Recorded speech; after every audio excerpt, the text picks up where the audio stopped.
The Zoom65 by Meletrix is a keyboard that made waves back when they first launched in 2022, sparking a new standard in the budget custom keyboard category. Not only that, it paved the way for many other brands to make their own. The Zoom is not without its shortcomings though. Today, we have the Zoom65 V2, an upgraded and revised version of the original Zoom65. But does it deserve the V2 moniker? Let's find out!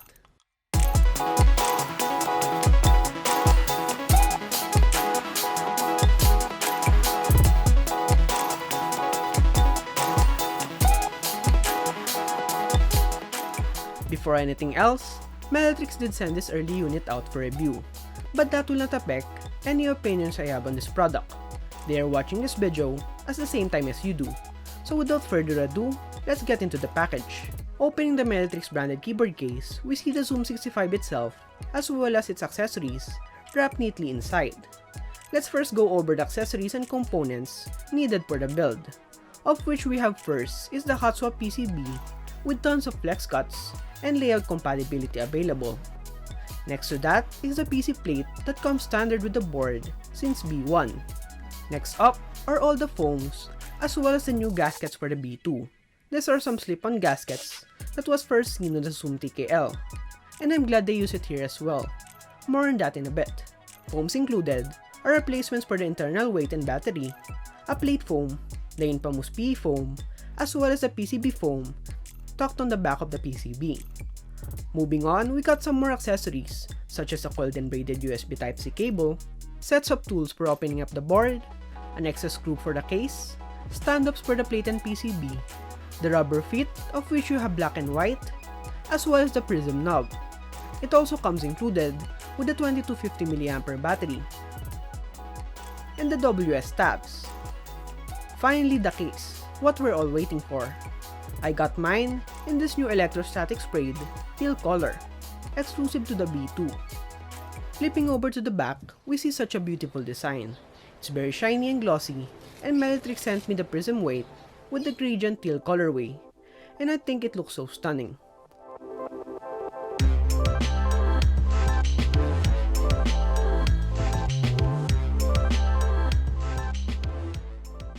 The Zoom65 V2, for those of you who are unaware, is a mid-range 65% mechanical keyboard with a knob on the top right, and weighing in at 1.8 kilograms, this thing feels premium to the hand.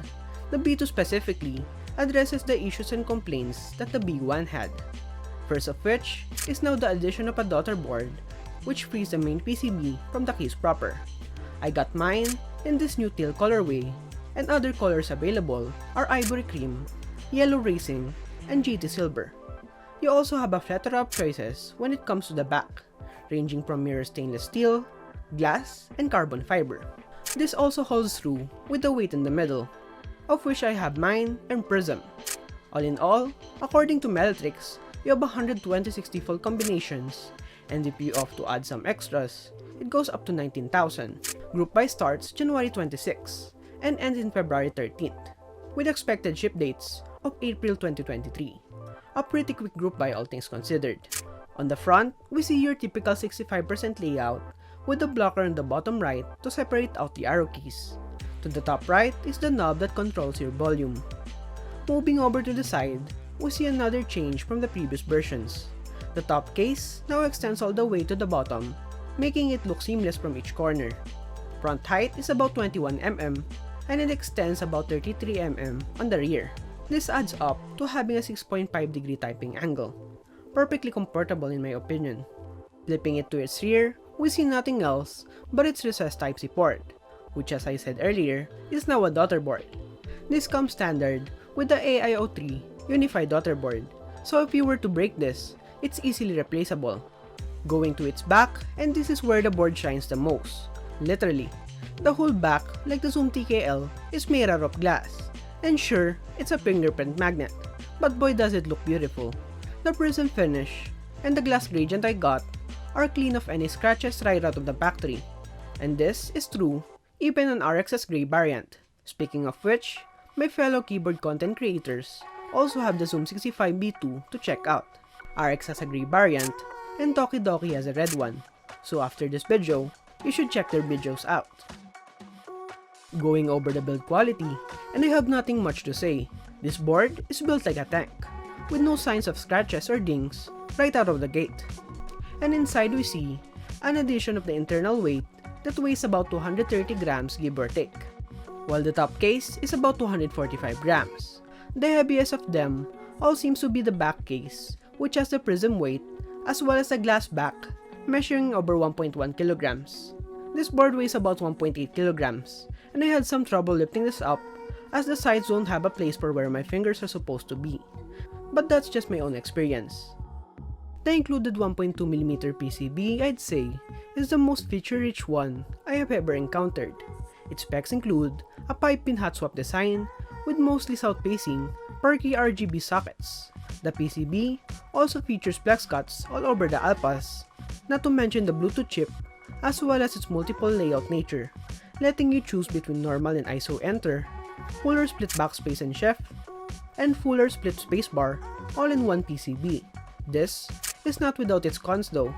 Some sockets are on the north-facing configuration, like the spacebar, and the enter key and pipe key are on the east and west-facing orientations. This causes an unwanted tilt on my pipe key, and in my case later on, I swapped out my holy bobas for gutter and oil kings, as the Franken switch wasn't sitting properly on the enter key, but I'll partly blame it on the switch. On the upside though, this is BIA compatible, and along with the 20 to 50 mAh battery, can serve me over a week of use without any hiccups, unlike my final key B65. Overall, a fully featured PCB. If Meletrix could be able to fix my complaints, that'll be great, but I do understand the complexity of having a multi-layout PCB. Just like the old Zoom65s, this comes standard with a polycarbonate plate, but unlike its previous counterparts, this now has an updated tab design, incorporating the slip-on tab we originally saw on the Zoom TKL. This is great as you don't need to stick on adhesives to the plate, and the gasket slots perfectly and snugly. The WS tabs are bad. I had a really hard time tuning them, and I eventually caved in and went in with another set of tabs. But on the upside, it's nice that I include the Axaka mount in case you want to do a multi-layout config. As for the mounting style, it's your typical gasket mount design with the previously mentioned new sleeve gaskets. The gasket mount design separates your PCB and plate from the case, in order for you to have a softer and flexier typing experience, and aided with the flex cuts on the PCB and plate, this ensures the flex. An observation I had, and Doc also noticed, is that with the internal weight, it vastly reduced the flex you got from the PCB. If you want a stiffer experience, you could go with all the foams installed, as well as the weight. And on the flip side, removing the weight and included foams makes this a flexy and bouncy typing experience, but not as flexy as my SPR67 though. Now that's all done and dusted, let's quickly build this up. I first looped the WS tabs that came with the kit, but later on, I did replace it with some other tabs as I was having a hard time tuning them. After adding the P and plate foam, I then proceeded by adding the switches, of which was supposed to be the holy bobas, but in the sound test, I changed them out with the gutter and oil kings. Moving on, I then mounted in the sleeve gaskets on the PC plate, ensuring it snugly fit on each tab. I then open up the case, position in my battery inside the internal weight, and plug it all, including the daughter board to the PCB. After finally installing the last few foams and PCB inside the case, I then proceeded to mounting the keycaps, of which I used the APBT Sky Dolch, which matches perfectly with the tail of the board. Next up is the Prism knob, and finally are the keyboard feet. And here is the Zoom65.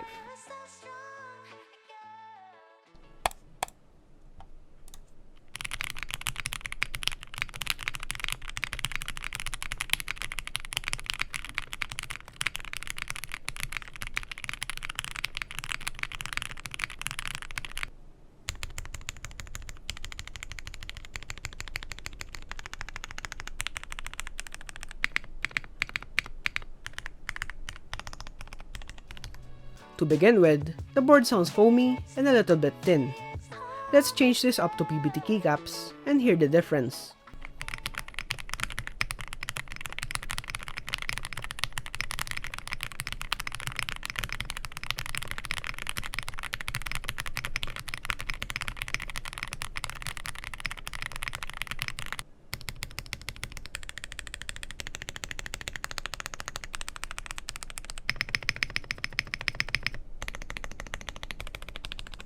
The board sounds great overall. It sounds like a foamy keyboard if I do say so myself. Flex is also not evident as this has all the foams inside. Common criticism on the B1 Zoom65 was that it was heavily reliant on the foam to sound nice. Let's see if this can shine without the foam.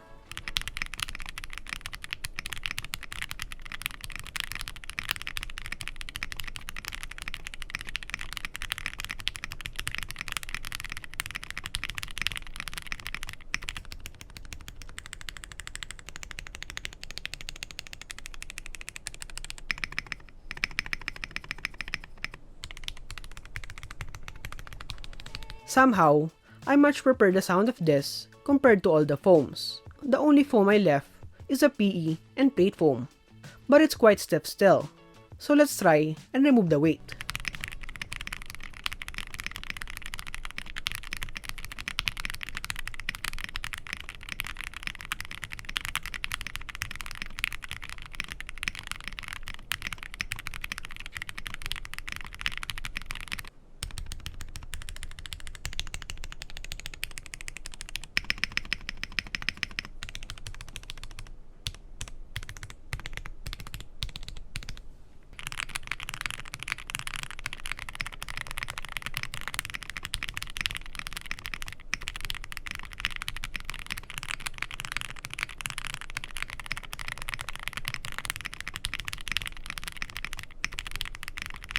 Definitely with the weight, it sounds much more fuller, but on the plus side, with removing it, you get more flex and less weight. I find that with the weight, it hinders a huge chunk of the flex on the keyboard, so removing it might be the best bet if you rather want the flex and bounce as a priority. Finally, here's my favorite config. No foam except plate and PE, no weight inside, tape modded the flex cuts to reverb the sound a bit more, and with broken in MX browns. So without further ado, enjoy!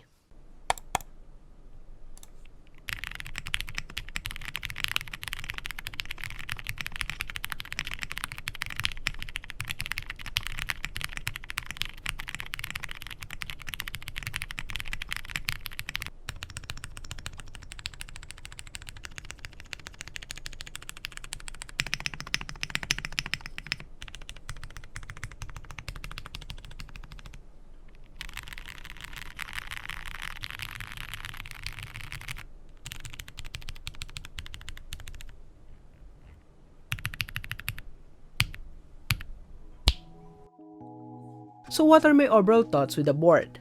Having held the QK65 with the same chroma weight and same-ish price, I'd say this goes head to head with the other boards at this price range. The addition of the mirror back and updated design makes this such a nice looking and feeling keyboard. And with the hip-hop options, with the case color, back finish, and weight, you'd sure find your ideal combo with this. I wish Meletrix fixed my minor complaints on the PCB and added in an option for no flex cuts. But for now, if you're eyeing for a premium 65%, then this surely fits that category pretty well. This truly deserves a B2 moniker, and I hope Meletrix improves upon my feedback in the future, like what they did with this. How about you? What other boards compete head-to-head with the Zoom65 V2? Let me know down in the comment section below. That's been it. I'm John J. Bionaba, and I'll see you in the next video.